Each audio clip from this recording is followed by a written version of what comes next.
So Gemma, what are we talking about this week? Well, this week I really, really want to jump into a report that you sent me recently about personalities changing. Oh, yes. In younger people. I say younger, younger than us people. Which is half the population. Which is half the population. And what I think is really interesting here is, firstly, what is personality? Why are they changing? What does this mean? All of that jazz, I think we can jump into. Yeah. What do you think? Yeah. What should we cover? I think, so the big headline on this one, or the headline that got most attention. So this was an article published in August this year by the Financial Times. And it was based on a report, based on American figures. So it was a big study in the US that looked at personality constructs and across generation and over time.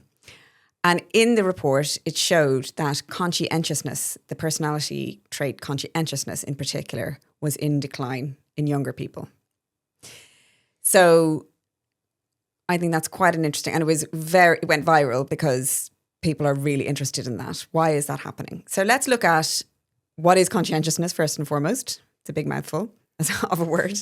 What is conscientiousness? Why is this happening? Why do we think it's happening? Mm-hmm. And what are the implications? What does it mean? I love this. The reason I love this topic is I think personality is it's something we all talk about. We all know we have personalities. You don't have to be a psychologist to know that there are personality traits and we're all very different. But it's something that's kind of very research-based as well. And I sometimes think that the way that we talk about personality in everyday life isn't exactly the same way that we talk about personality in research. So conscientiousness, for example, is part of the Big Five. Okay, test here. Big Five. This actually was I used personality in my master's dissertation. Oh, did as you? well. Yeah, so the Big Five was in my master's dissertation, and innovation I was looking at. So the Big Five in psychology personality research is conscientiousness, which is how likely you are to follow rules and norms. Be diligent. Yeah. Then we've got extroversion, introversion. So they're the same construct. On one side, you might be more extroverted. The other side, you might be more introverted. And they're not exactly how we think of extroversion and introversion in the real world. Anyway, like how we use the term actually isn't how, I think it was Jung, wasn't it? Carl Jung that came up with these ideas. Isn't exactly how he describes extroversion and introversion. So we can delve into that a little bit today, potentially. Agreeableness. Yeah. So that's, again, this will be a scale. So you have one end of the scale and another end of the scale. So how agreeable you are. So how likely to get on with what's been asked of you. Yeah. Go with the flow. Yeah. Warm. Like people might respond to you if you're very agreeable. Versus, what's the opposite of agreeable in psychology world? Disagreeable? Disagreeable, yeah. And again, I guess that would be, sorry, I'm thinking of one of my children right now as I say that. And that's how likely you are to kind of not go along with others, go with the flow, that kind of thing. What's the final one? What else have I left off? Openness to experience. Oh, openness. That's my favourite. Yeah.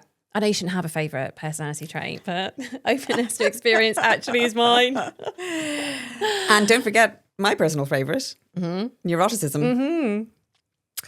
So neuroticism is how you experience the world. Do you experience it in quite a fear-based way? Do you feel anxious quite a lot of the time? You know, do you overthink things? I think, and that one, neuroticism, has also been shown in this study to go up as well in recent times. So, and I think neuroticism is quite often linked to anxiety as well, isn't it? It is, yeah. Now, it's actually been quite a long time since I've done one of the Big Five personality tests. But anyway, we can talk about that as we go. And actually, interestingly, these days there are some psychologists that don't call it neuroticism anymore. They call it emotional instability or emotional stability, which is kind of a bit euphemistic, maybe. Interesting. But I think, because I think sometimes if you've if you score quite highly on the neuroticism scale, as I do, it can be really seen as quite a negative trait, but it doesn't necessarily have to be.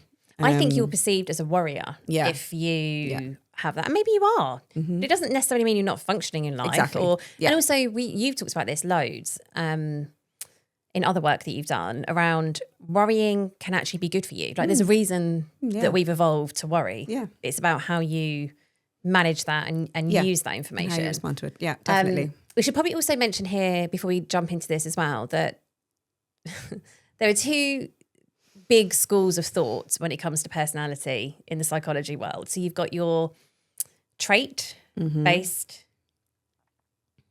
personality tests, which will look at those big five. Some of them look at other things as well. So you've got some that map onto the big five, and you've got others that kind of might look at additional traits as well. And then you've got type-based personality tests. So a really famous type-based personality test is the Myers-Briggs. Yeah. The Myers-Briggs MBTI? Yeah. Myers-Briggs type identifier? Indicator, I think, yeah. And the idea with type personality tests are that you are one type. And if we go into MBTI, you're one of 16 types. You are that type. Yeah. You do not change. That is what you were born with. That is what you will always be. There is no way that you're coming out of that box. And everyone gets their box on this chart of 16. Lots of people identify quite heavily with it as well. I feel like there's almost been a bit of a cult-like status around MBTI. Yeah. So people tell you like, I'm an ENFP or I'm an INTJ. However, it's slightly problematic, maybe more than slightly, in that it's not very valid. No. But it's really used a lot in organisations. It's used an awful lot. And, I sort of sit on the fence on this one because a lot of psychologists, a lot of purist psychologists would say this is not a validated measure of psychology, of personality. It has not been well researched or backed by research. And that's a really valid argument. However, the flip side of it is I've actually seen it being used in organisations to good benefit. Where in a team, you need some sort of a basis for a discussion around what people's preferences, for example, introversion, extroversion is a really good example there. Actually, if your preference is that you get your energy from being around people or you get your energy from being by yourself on the introversion side, it's actually quite a nice way of having that language to tell your colleagues and explain to your colleagues what you prefer and how you get your energy. So I think, though, then the difficulty is that people become, as you say, kind of a bit obsessed with their type. And what we know now about trait psychology and the traits that you went through there in the 5 different major traits that we study in psychology is that some of these traits can change over time. And, in the modern day, we really need to become more flexible in the way that we navigate the world because that world is throwing some serious clangers at us right now.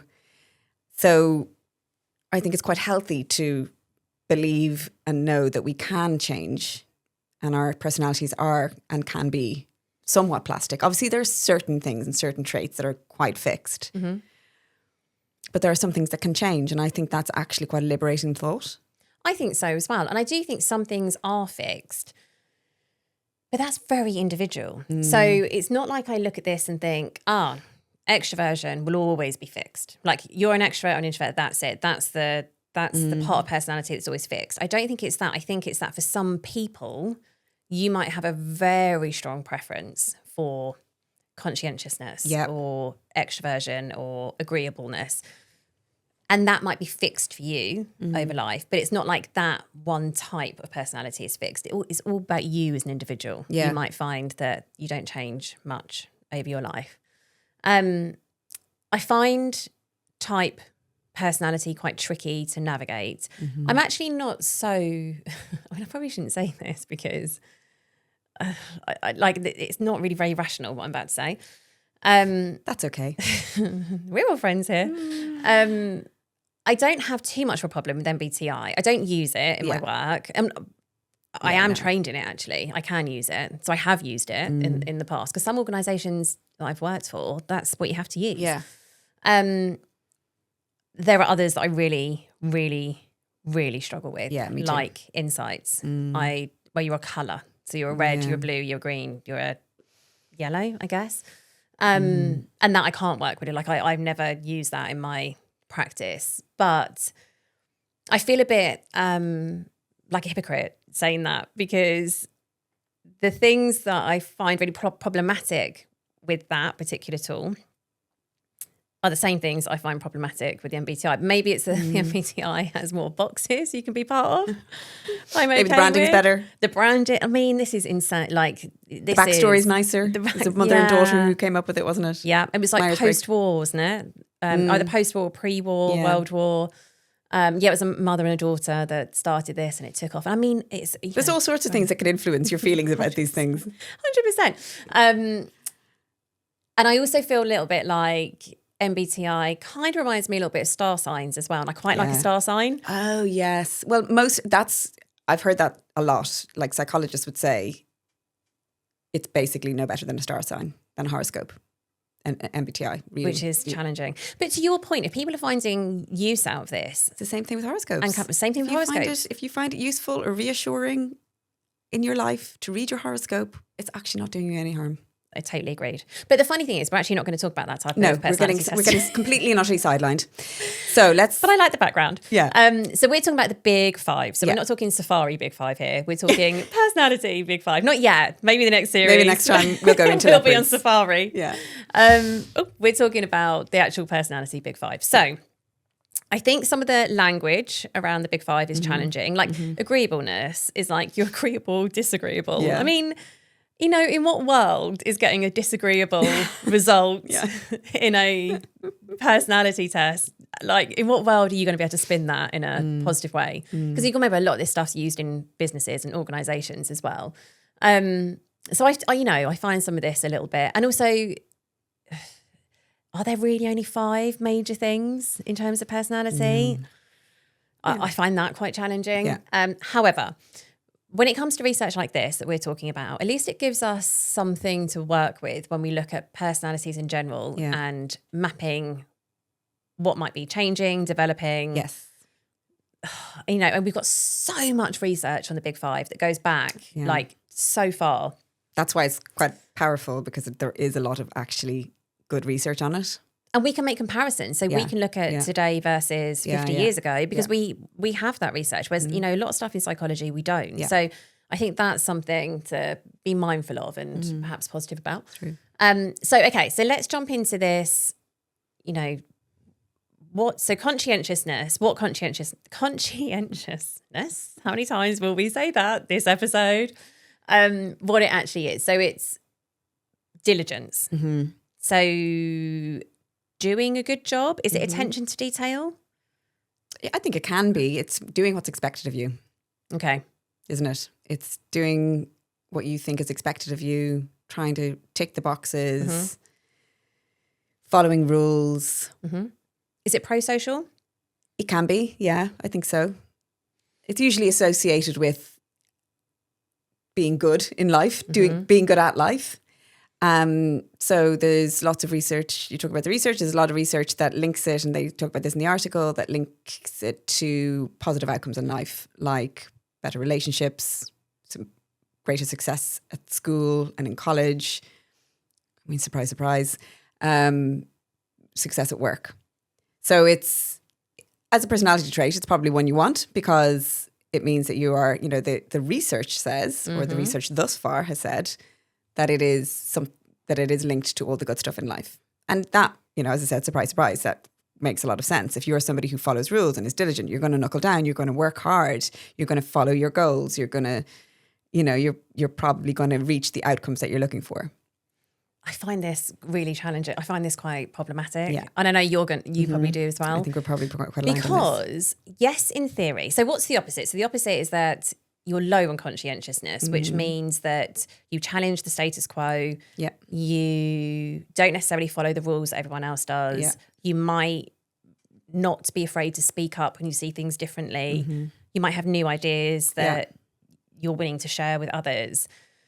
And I can see from a society perspective, whether that be society at large out there in the world, or whether that be your society at school, like that little world, or your world of work, like that. I always look at an organisation as its own little mini world.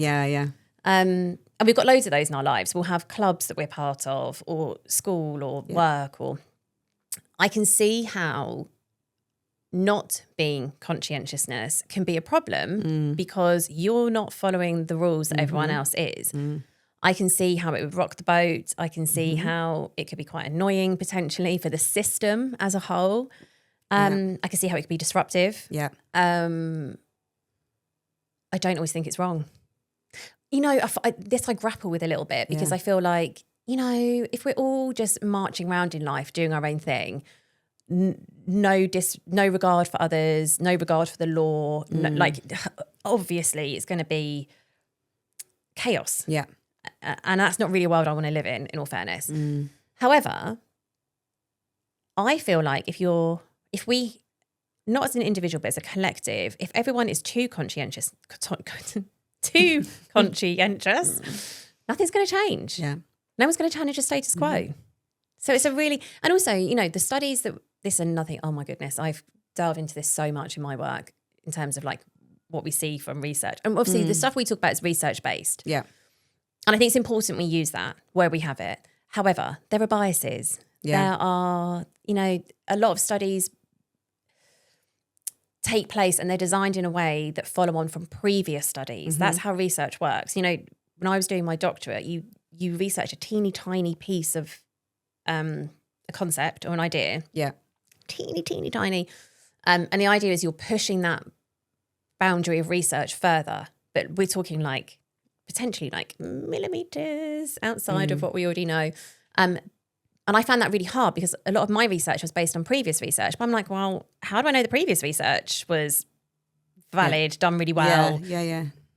There could be a whole new idea that might come up. And so I find that stuff quite challenging as well. Although I still use research. I just think we have to be aware of limitations. There's always going to be limitations. And I think that's a really important point because otherwise we're all just making up whatever we fancy to suit ourselves, which would be very unconscientious actually. So that's what conscientiousness is. What do you think is happening that is reflected in this study? What do you think is happening in the world? So I think, again, this following on from where you were going with that, I think this is really interesting because most of the commentary that I saw about this online was, whoa, this is a really bad thing. The Gen Z generation, or Gen Alpha generation even, which is the one after Gen Z, right, are less conscientious than we were, millennials, because if you look at what's going on with that generation, for example, we had COVID as they were coming of age, and maybe they are less, you know, feeling less up for being more diligent in the world because they've been through that really difficult time. Maybe they're not seeing, for example, they didn't start in a work, like the cohort of that group that didn't get to start their lives in university or in a workplace, and now they're all working remotely. Maybe they're not seeing the rules that are to be followed. It's very digitally led, so people are much more easily distracted.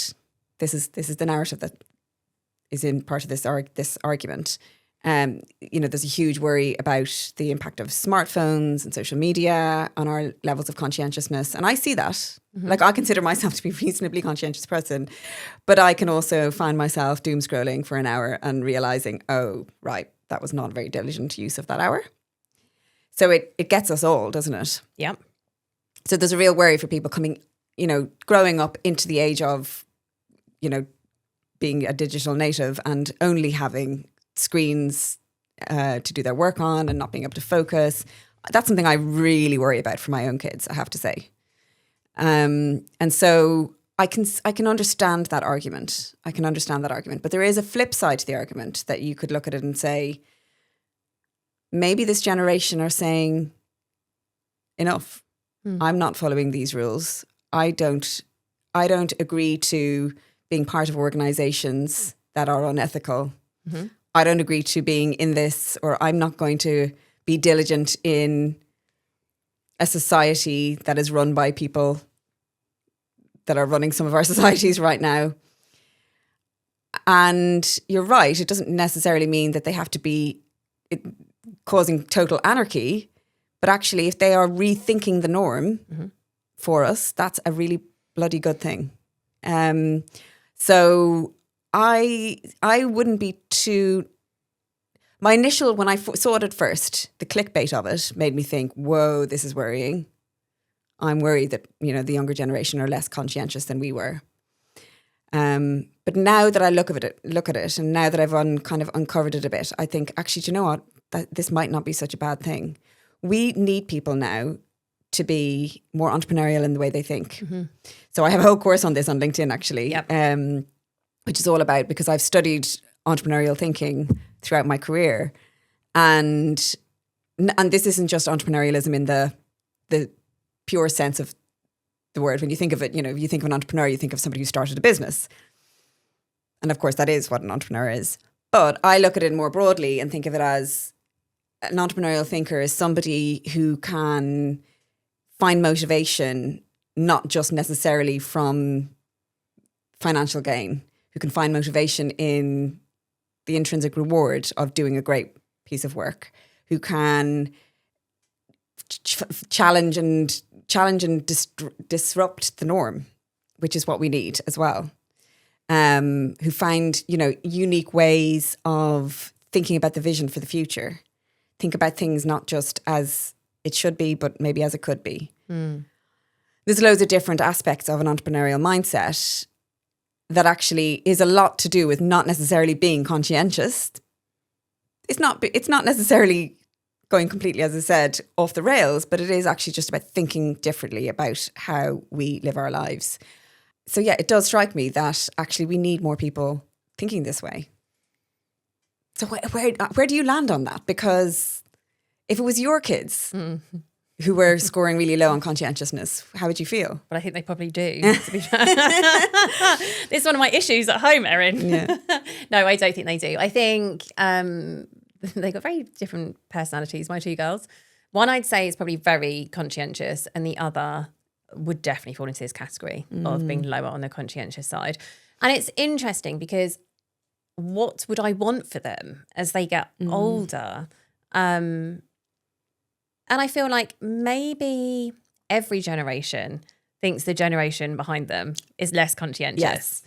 Think in the 60s, the like post-war, I'm sure those parents that had lived through a war thought that those coming out in the 60s were like completely showing no conscientiousness at all. I'm sure if you looked at us compared to our parents' generation, we look like we're challenging the status quo, we're doing things differently. So maybe this is just a natural progression. Yeah, I think it could be.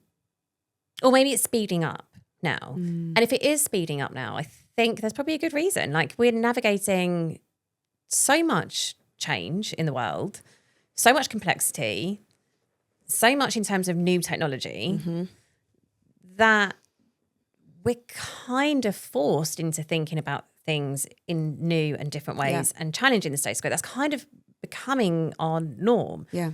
In terms of what I'd want for my children, obviously from a parenting perspective, I would love them to be very conscientious and diligent. I'd love them to be doing their work. I'd love them to be doing the things that I'm asking them to do in really well. But equally not. Like, I say that with a bit of jest. I want them to be able to challenge things they don't think are right. Yeah. She says this. I'm thinking about they're going to be doing this as teenagers in my house. Perhaps when they're 18. When they're left 18. Your house. 100%. Yes. When they're 18. I'd like to be preparing them to leave the house and do this. I want them to, I'm really big on creativity in our house and looking at things from different perspectives because that's my work. A lot of the stuff I talk about is perspective. And how we view the world is how we experience the world. And if we change our view, can we change our... So I want them to be able to look at things. I talk a lot about creativity and curiosity. And, I'm not saying we live in a perfect psychology camp in my house. So, I'm breeding the perfect individuals because that is definitely not the case.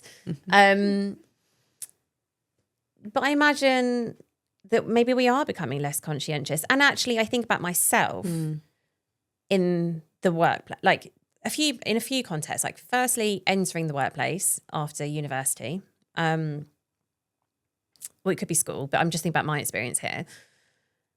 And I guess I went to a school where it was quite rigid, I loved my school experience. It was a very kind of focused on high performance, but also quite fun as well, and nice ethos and nice values. And you went to an all-girls Catholic school? No, mixed Catholic. Oh, you went to mixed Catholic? Yeah. So I was part of a consortium of 3. So there was all boys, all girls, and mixed, and I was in the mixed. Okay. I did one of my A-levels at the boys, so I was kind of did you? In that world. So, but then I remember I had a sociology teacher when I was doing my A-levels, and she really focused on us challenging the norm, the status quo. Actually, I think that's why I kind of got into the psychology that I got into. There's a whole host of sociology in my work, context around psychology. And I guess we continue to challenge that a little bit at university, but you are part of a system. But I have to say, as soon as I finished that part of my academic life and went into the world of work, I'm not sure I did challenge too much. I had lots of work environments, so I went straight into the city, basically because that's the easiest way to earn money, and I needed money. I wouldn't say I was following my passion at that point. And I work for lots of big organisations that do things in very particular ways, that they all have their own culture, they all have their own way of doing things. And, the little, well, I wasn't an intern necessarily, but, new start in their career, I'm never going to change anything. I left quite a lot. I wasn't jumping around all over the place. But my way of dealing with that was I would leave to find something that kind of aligned with my values more, or I was getting something else out of the role that I wasn't getting so much. So I just kept trying to find a good fit until I ended up working for myself. And I still work with lots of big organisations in very particular ways though. Anyway, that's a whole different podcast episode. I think we talk about our careers. But I look back at that and I think I'm a little bit envious. I wish someone had shown me that you can challenge things a bit more. You don't have to. And I think I did a fairly okay job doing it. If I take context and time into life and, the power that I had wasn't very much, and I needed to earn money. I didn't have a choice. I think that's a big thing though, because when you look at yourself in that context, you may have gone in with the intention of challenging the norm, but actually when you got there, you just wanted to belong. 100%. And so you were just going along with the group. Yeah. And I think that is, so it might, even if you read into these results, it might be that people individually are showing less conscientiousness in their individual traits. But when they are part of a group, we don't know how that is actually going to play out in reality. 100%. So, and I look at myself, because I have the same experience when I think back onto some of my earlier life. I think, oh, why didn't I challenge that a bit more? Or, why wasn't I a bit braver in that scenario? But I just think because I was just following social norms and just trying to be part of a group and trying to get on as much as possible. So, but I also think the world's changed. You think about the tech world and everything that is created when it comes to technology is new. And people that are creating this cannot be that conscientious because they cannot be doing things in the same way they've always been done. Otherwise they wouldn't, exactly as you say about entrepreneurial mindset, they wouldn't be driven, or they wouldn't even have the ability to think outside the box. Or even if they could think of outside the box or a new idea. They wouldn't be able to make that happen. And we're seeing so much more of that compared to, 20 years ago. Everything's changing so quickly in terms of technology that perhaps it's just, and if we think about role models and what's normal in the world, maybe these younger people are actually still feeling that sense of wanting to belong, like we probably did. Maybe we still do. But their belonging is based around their social norms, which are very different to ours when we were that age. That's right, yeah. So I can't help but feel this is a natural progression. And I think, as with everything we talk about, there are really great bits of that. Yeah. And there'll be challenging bits because it does shake up society. It does shake up a group of people when individuals aren't doing the same thing or thinking the same way. But I can't help but think that's not a bad thing. I mean, look at the world we're in. We could definitely do with a shake-up. 100%. The other thing to consider, by the way, is this was a fairly big study. I think it was maybe 14 or 16,000 respondents, all in the US though. So this is only US based. Just we have to say that because it's, this is not necessarily a global study. And it's one study. Because I actually listened to a podcast recently by the makers of Hogan, the Hogan Personality Inventory. And so they're psychologists as well. It's a firm of psychologists and they do a different type of personality test. So it's just another type of a personality test, different to the big five. They were saying on this podcast that actually, and they don't classify it in exactly the same way as they do in the big five, but that actually they looked and they've got loads of data. They looked at their data and they said that it didn't show the same level of free fall. Interesting. So we have to be careful when we look at these kinds of studies. It's one study, albeit a reasonably reliable study because it's, based on a big enough set of data and it's a reputable study, but it doesn't necessarily mean that these findings are true across the board. And that's really tricky. This is what I find really hard. I'm kind of going off on a bit of a tangent here, but this is what I find really hard when you listen to podcasts or read articles and someone will dissect a study and give you a protocol. So this is the thing you need to do. And I feel like there are groups of people out there who have protocols, pulled from loads of different research studies and data. And what I find really tricky about that, and it applies to what we're talking about here, is how big is that sample? Could you replicate that exact same finding in a completely different setting, like in another country or a different population of people or at a different point in time? And even if that study tells you something really, really valuable and it's proven and we can replicate that, how much of a difference does it make? Does it make a teeny tiny, is it going to think about like the health and wellness world? Is it going to increase your life by a day? Is it going to increase it by 10 years? Yeah. And then you have to weigh that up with the effort. And also I just think you get so carried away with having a list of things you need to do. Like it becomes such a weight and a drain in life. But we've talked about this before, like no to calls, like no to protocols. No to protocol, Protocols. 100%. And maybe people are coming away from conscientiousness because they're so sick of protocols. It's being told all these lists of things that they have to do to maintain their wellness and to achieve in life. I mean, it's endless. It's unbelievably overwhelming. And I'm not against using data and evidence to live a good life. Like that is my dream. That's kind of on a broad level what I aim to do in my life. And I try my best with that. And, look at the big categories like sleep and nutrition and mindfulness. We talk about mindfulness all the time. Like things you can do psychology wise and like and for your physically as well. I love this idea of having these brackets of things that you do. They become habits and it helps you live a good life. Totally up for that.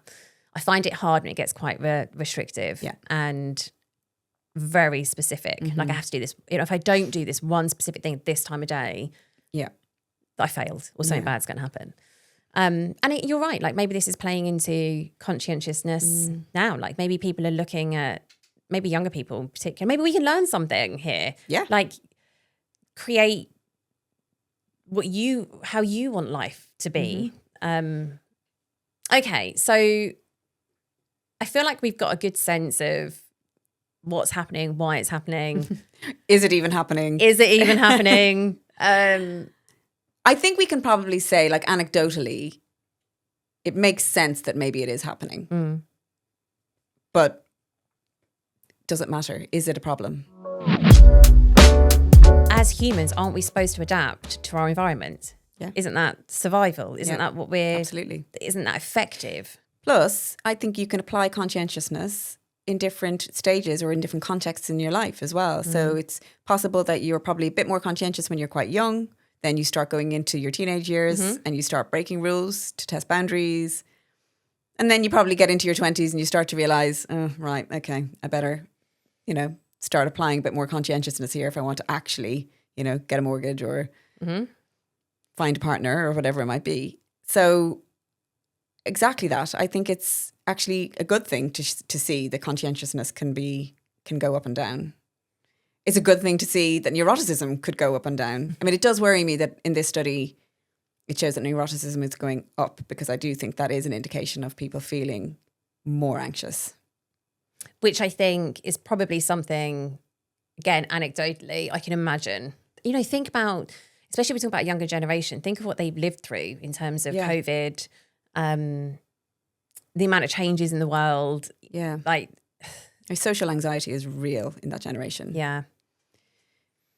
And I feel like really it's affecting us. When we were kids, we used to have to ring each other's landline to speak to our friends' parents in order to speak to our friends. That pretty much got you over any social anxiety pretty quickly. Yeah. And now, obviously, we don't even pick up the phone to speak at all to people in real terms. We just message constantly. I don't speak on the phone at all. You don't speak on the phone. And, and I think...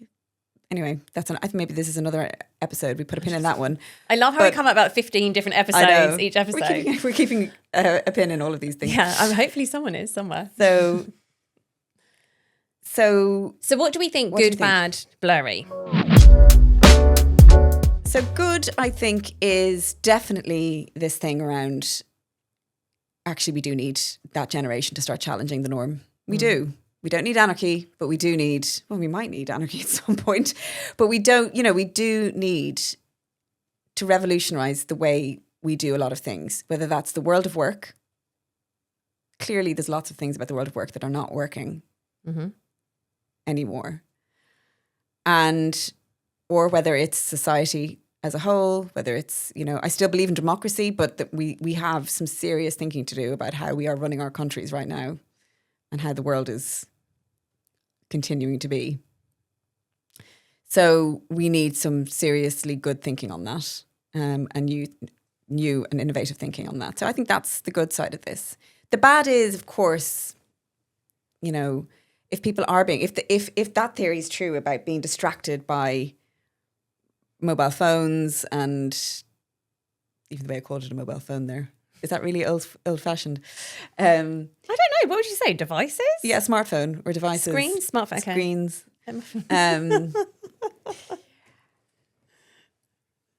Yeah, my little boy asked me the other day, did you used to play Snake on the Nokia 3210? Yes, I did. I imagine you were quite good at that as well. I was actually quite good at it. Again, even then, we did have those distractions, by the way. We didn't have no distraction. We had Snake. Yes, it's just like with those notifications pinging all the time. So, I do think that is something that we, of course, should be aware of. The distraction element. Are we becoming less conscientious because we are distracted by our smartphones, because we are, the attention economy is out to grab us? And that's definitely something to be aware of. I don't know, but it seems to be, in my head, it is a bit blurry, and it's hard to know what's the reality.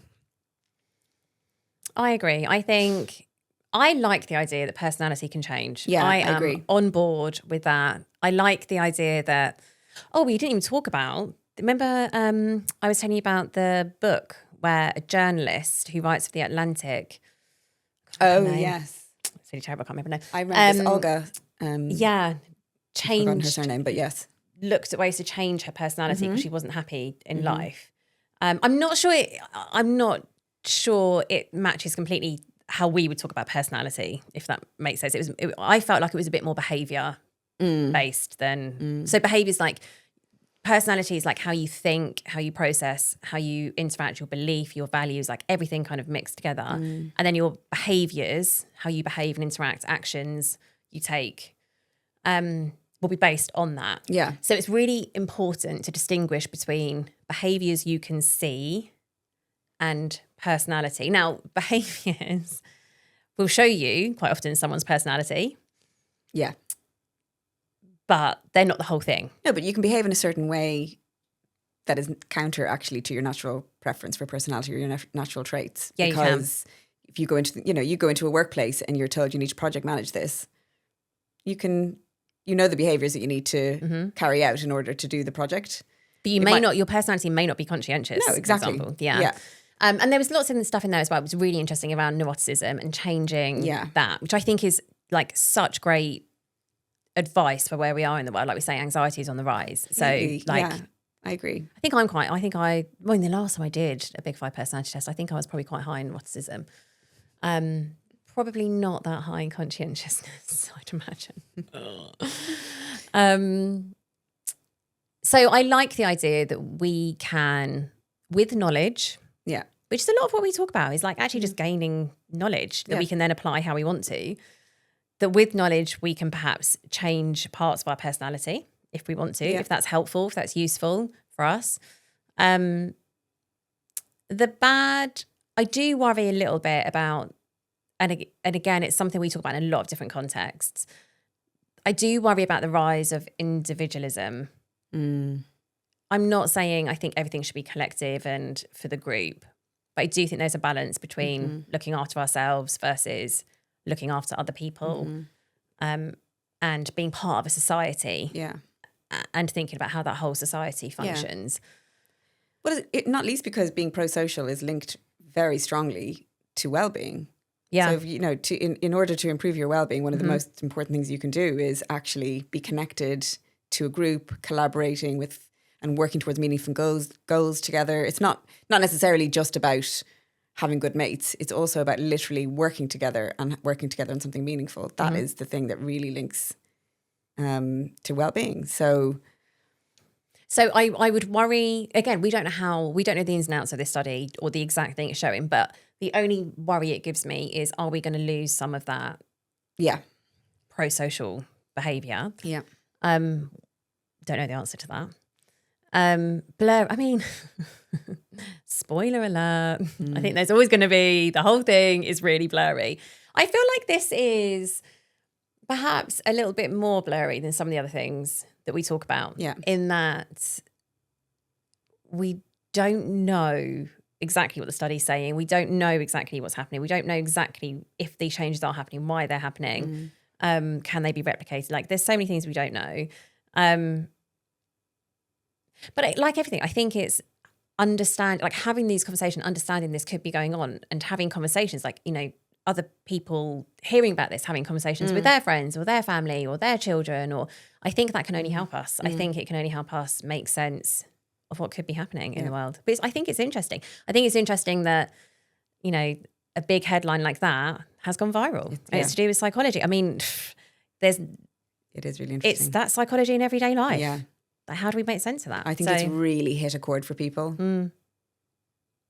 for lots of reasons, all of the reasons we've discussed so far. But I think it is really interesting. Do you think we should tombola? Is it tombola time? I think it is tombola time. Right, I think maybe you spin this time. Spin time. Yes. Ready? Yep. Squeaks more than do it that way. Right, do you want to open? I'll open. Okay. What has someone asked us today? We genuinely have no idea what's in here. Can I pass? I haven't even heard the question yet. I'm trying to work I'm just looking at your out- face. I'm trying to work out if I wrote this or if you wrote this. I think I wrote it. I didn't write any. I'm joking. I didn't write any of these, but it kind of feels like I did. I take out my stress on my partner. I know I shouldn't. How do I stop? Can I use mindfulness again? Look, I think this is really common, isn't it? 100%. The person who you are so. closest to, the person who you feel most comfortable with, you know, I learned this a lot actually as a parent when, you know, it used to kind of obviously really bother me when the kids would act out only at home and be perfectly well behaved out and about. And you realise, no, but actually somebody said to me, you know, when I was much younger and they were much smaller, it's because they're safe with you. And they feel safe with you. And actually you want that. And I realised, yeah, that's actually a really good reframe, because it made me feel, okay, it obviously still doesn't take the pain away when you're in the middle of a massive toddler tantrum, but at least you think, you know what, I've actually done something right here, that they feel comfortable to be having this tantrum around me. And I'd probably say the same with relationships, you know. I think, and I'm not saying it's a good thing, I'm not saying I would continue necessarily to take stress out on a partner if it's damaging, but having a relationship where you are able to be open and honest and have a bit of a stressed moment and actually overcome it, I probably wouldn't beat yourself up too much about it, as long as you have that understanding amongst yourselves. But in seriousness, in order to stop it, if it is becoming damaging to your relationship,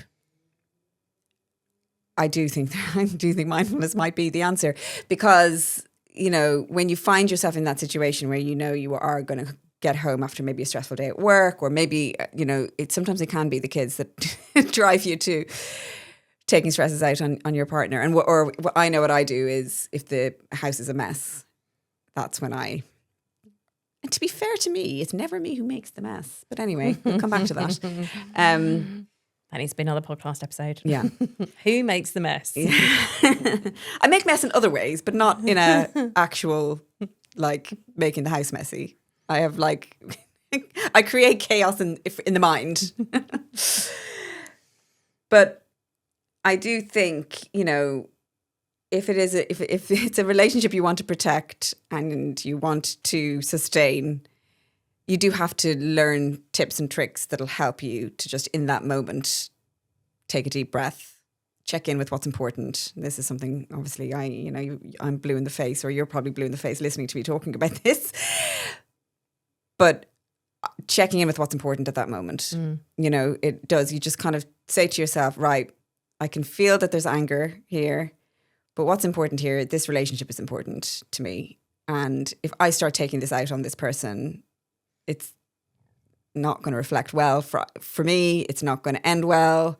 So I have to take a deep breath, maybe walk into the other room, and then come back. And I'm definitely not saying that that's always possible, but it's worth checking in and seeing what your values are before you lose the rag completely.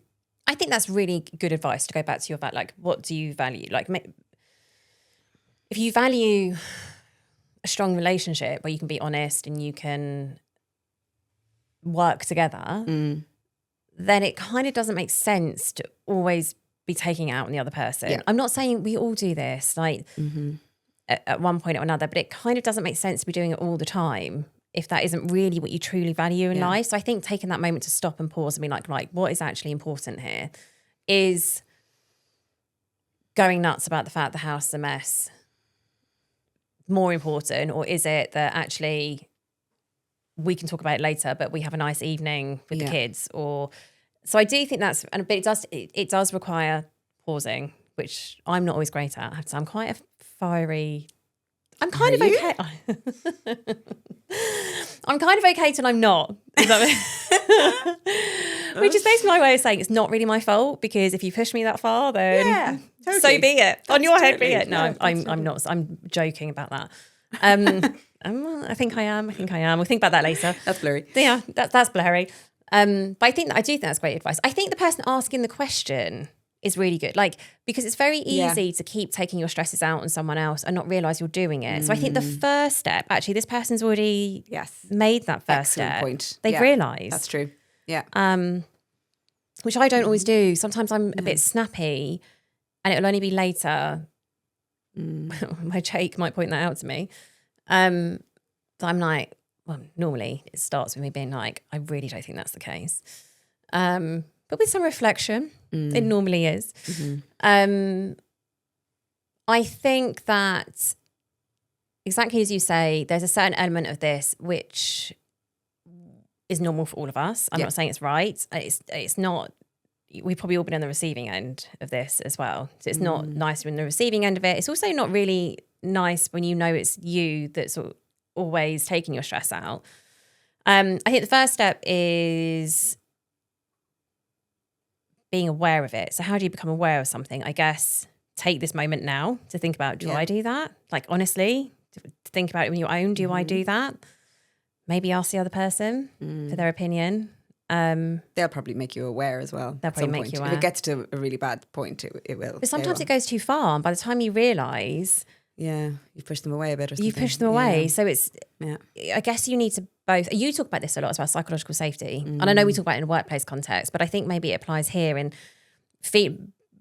hopefully being in a relationship where you both feel safe enough to not be perfect, but to also say if things are becoming too much or you don't agree with something. I find taking a breath can help. I'm not very good at talking about these things in the moment, especially, you know, when you're like feeling that emotion, you feel it rising. That's not always even the time to talk about it. Sometimes it's better to broach it later, at a later date, either the other person or you. And if you feel like you're the person that is taking your stress out on someone else, maybe broach that with them and be brave at some point. Say, I feel like this is happening. Yeah. Like, I want to work on this together. I want your help. I want to try and figure out how to make it not happen. Because sometimes it does take both of you. Sometimes it will take, you know, and every relationship is going to be different in terms of what you need and little cues you might have or guides you might have for each other. So it's very, very nuanced and contextual. But I think the first thing is being aware, which requires you reflecting yourself. Probably requires asking for feedback, which can be painful. I get that. And then working with that person to come up with ways to help. Because it is actually a sign that maybe something is overwhelming you and something that needs to change. So actually together as a team, you probably need to work out, well, okay, what are the resources you need to help you not feel so stretched and overwhelmed to get you to the point of snapping all the time. I agree. And sometimes that person, it will be to do with them and sometimes it won't. You might be taking a different stress that's nothing to do with them out on them. And I think it's a really tricky situation to be in. But I think it's quite a brave question. Yeah. I'm not sure. Yeah, as you say, it's very self-aware. We don't always talk about stuff like that with ourselves or our friends. And it's a work in progress. Like, what's the kind of keep coming back to it and finding ways to have that conversation. It's really hard without knowing the context exactly of like what's going on. I find like that's really hard. Yeah, I know it is. But hopefully that helps a bit. I think knowing that it's a normal part of human behaviour as well. Yeah. Potentially is helpful. So if somebody wants to ask a question for the tombola, my pride and joy, what do they do? So comment. If you're watching or listening to this on Spotify or YouTube, then there'll be a comment section. So we will always pick those up. If it's something that you don't necessarily want to put on in the comments, then you can always message us, send us a DM. But whilst you're there in the comment section, maybe check out the rating, likes, share, all of that jazz would be really helpful for us. Yeah. If you find that there might be somebody who might be interested in this podcast, share it and let us know. Let us know what we can talk about as well. If there are other topics in psychology or things that are bothering you in life, let us know and we can, all is welcome here. Indeed. So, until next time. See you then.